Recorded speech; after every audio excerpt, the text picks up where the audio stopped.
Hello student, I am S. K. Darade from Madhyamik Vidya Mandir Eklari. In the last video we have completed the poem Coromandel Fishers, and now we are going to take the most important activity of standard 9th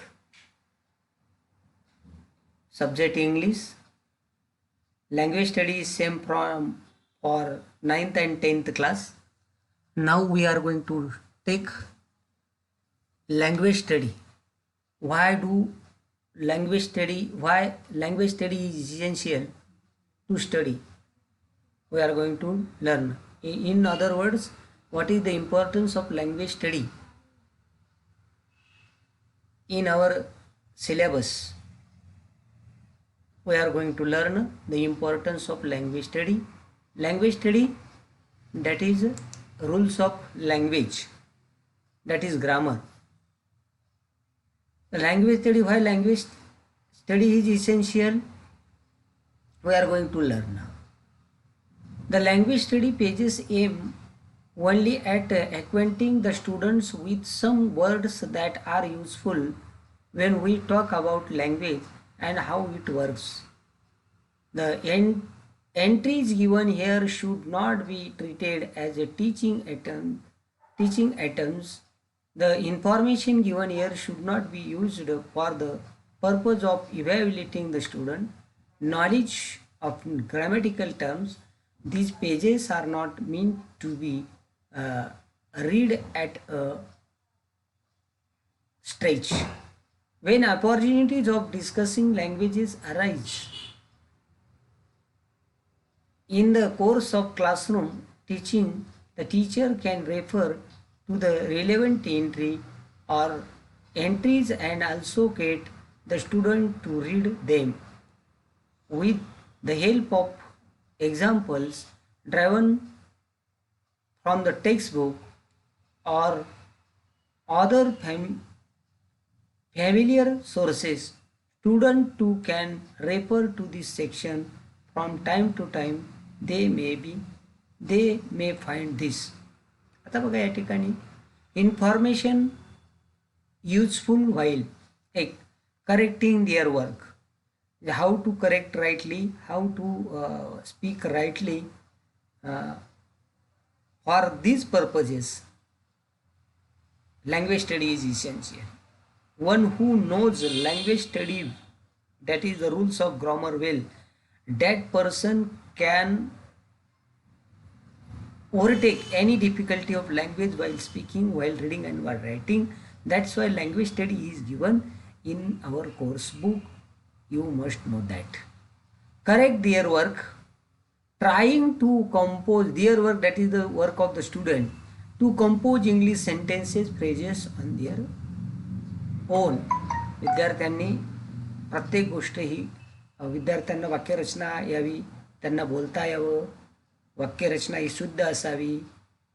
trying to understand a text, आणि त्यांना दिलेला धडा, दिलेला lesson असेल, क्रमिक पुस्तक असेल, ते समजावं म्हणून आपण लँग्वेज स्टडीचा अभ्यास करायचा आहे. D using dictionaries and other reference book, आणि डिक्शनरीचा म्हणजे शब्दकोशाचा आणि इतर रेफरन्स बुका, संदर्भ पुस्तकांचा अभ्यास करणं हे सोपं जातं. If necessary the teacher should show the student how to look up a word in this pages, आणि एखाद्या डिक्शनरीमध्ये एखादा शब्द कसा शोधावा याच्यासाठी आपल्याला लँग्वेज स्टडी फार महत्त्वाचा असतो. Some words in this pages are printed in colour. आता या ठिकाणी काही जे शब्द आहेत ते कलरनं प्रिंट केलेले आहे. It means that they have been explained in this pages at the proper place. A few simple activities have been suggested in these pages. Students can work on their activities at their own pace in the course of the whole year. आणि वर्षभरामध्ये आपल्याला ही language study अभ्यासायची आहे. First activity we are going to take abbreviations. बघा इथं ॲब्रिव्हेशन हा शब्द दिलेला आहे, ॲब्रिव्हेशन. ॲब्रिव्हिएशन हा शब्द दिलेला आहे म्हणजे व्हॉट इज बाय मीन ॲब्रिव्हिएशन? संक्षिप्त और शॉर्ट फॉर्म म्हणजे संक्षिप्त रूप आपण मराठीमध्ये त्याला म्हणतो सोपं म्हणजे. A short form is a word, phrase, ETC, example. आता काही एक्झाम्पल दिले. You will come to know what is the exact meaning of short form, why short form are used. आता फॉर एक्झाम्पल बघा या ठिकाणी एक्झाम्पल मिस्टर हा शब्द बघा कंसामध्ये दिलेला आहे इन ब्रॅकेट आणि असा लिहिता तो कंस्ट्रक्ट. आता मिस्टरच्या नंतर फुल स्टॉप पाहिजे. कन्स्ट्रक्टिव्ह फॉर्म लिहिल्यानंतर त्याच्यानंतर फुल स्टॉपचा उपयोग करायचा आहे. For example KM, KM that is kilometre per hour, kilometre per second असं वाचायचं आहे. VIP, very important person, VIP. SSC, secondary, yes, first yes for secondary, second yes for school, and C for certificate, etc, etc. Meaning and other similar things and the rest. WHO, WHO, WHO, world health organisation. हे बघ, हे हा आहे तो हा काय आहे? हा कन्स्ट्रक्टिव्ह फॉर्म आहे किंवा ॲब्रिव्हिएशन आहे. हा त्याचा लॉंग फॉर्म आहे, वर्ल्ड हेल्थ ऑर्गनायझेशन. आता बघा डॉक्टर आहे, मिस्टर आहे, मिसेस आहे, VIP आहे, पिन आहे. Pin is related like the world pin. आता या ठिकाणी बघा अशाप्रमाणे याला ॲब्रिव्हिएशन आपण म्हणतो. या ठिकाणी मिस्टर हा शब्द दिलेला आहे, मिस्टर असं लिहितात, मिस्टर अँड मिसेस. डॉक्टर इथं फुल स्टॉप पाहिजे होता वास्तविक, तिथं फुल स्टॉप द्यायचा. DR constructive for while. Remember one thing, while reading while writing abbreviation of any word, you have to give a full stop at the last letter of the abbreviation, written abbreviation.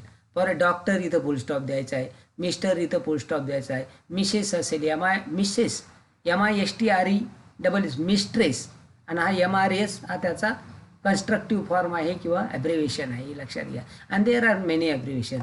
Now I am going to note the abbreviation you come across and find their full form. आता बघा मी तुम्हाला या ठिकाणी होमवर्कसाठी तुम्ही लिहिताना किंवा वाचताना जेवढे ॲब्रिव्हिएशन तुम्हाला you will come across while reading, while writing, you have to note them down in your exercise book always, and you have to write their full form. For example doctor आढळला त्याचा डॉक्टर असा लिहितात, mister आढळला त्याचा कंसात असा लिहायचा आहे. And there are many abbreviation. आता पुढचा भाग आहे आपला act. What is by mean act? Act means कृती, पण या ठिकाणी ॲक्ट म्हणजे one act play. One of the main parts into which a play is divided. आता आपण मागं पाहिलं बघा, अ प्ले नावाचं एक नाटक बघितलं आपण 2.5 मध्ये, आणि this play is divided in two part first and part second. Andhar Nagari चौपट राजा, आलं लक्षात? तर त्याच्यामध्ये तो राजा असतो, प्रधान असतो, there are many characters, many major character and minor character. Okay, तर मग ते पार्ट एका भागामध्ये, दुसऱ्या भागामध्ये, तिसऱ्या भागामध्ये विभागलेले असतात. कधी एका भागात असतात, कधी 2 भागात असतात, कधी 3 भागात असतात. त्याला ॲक्ट इज डिवायडेड. डिवाइड म्हणजे वेगळे करणे. अ play may have 2, 3, even 5 acts or just 1 act. त्या नाटकामध्ये एकांकिका असू शकते. एकांकिका म्हणजे नाटक, पहिला अंक, दुसरा अंक, तिसरा अंक, चौथा अंक किंवा 5वा अंक, किंवा नाटकामध्ये एकही अंक असू शकतो. Act means nothing. Act means not action here. Adjective voice, active voice, I am sorry, active voice, active voice. Active voice म्हणजे काय? Active voice and passive voice. There are 2 voices in English. इंग्रजीमध्ये 2 voice आहे, active आणि passive. आता आपण active आणि passive म्हणजे त्याची व्याख्या फक्त या ठिकाणी समजू. आणि मराठीमध्ये देअर आर 3 व्हॉइसेस. मराठीमध्ये 3 प्रयोग आहे. व्हॉइस म्हणजे या ठिकाणी प्रयोग. मराठीमध्ये कर्तरी प्रयोग आहे, कर्मणी प्रयोग आहे आणि भावे प्रयोग आहे. पण इंग्रजीमध्ये मात्र ॲक्टिव्ह व्हॉइस कर्तरी आणि कर्मणी दोनच. ॲक्टिव्ह व्हॉइस म्हणजे कर्तरी प्रयोग. कर्तरी प्रयोग म्हणजे ज्या वाक्याची सुरुवात, write down if you need, ज्या वाक्याची सुरुवात ही कर्त्याने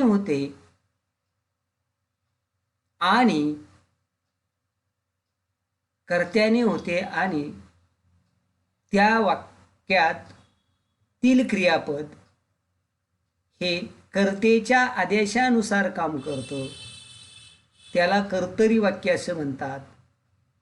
कर्तरी वाक्यात कर्त्याला विशेष महत्त्व असतं, हे समजून घ्या. मग कर्तरी प्रयोग म्हणजे काय?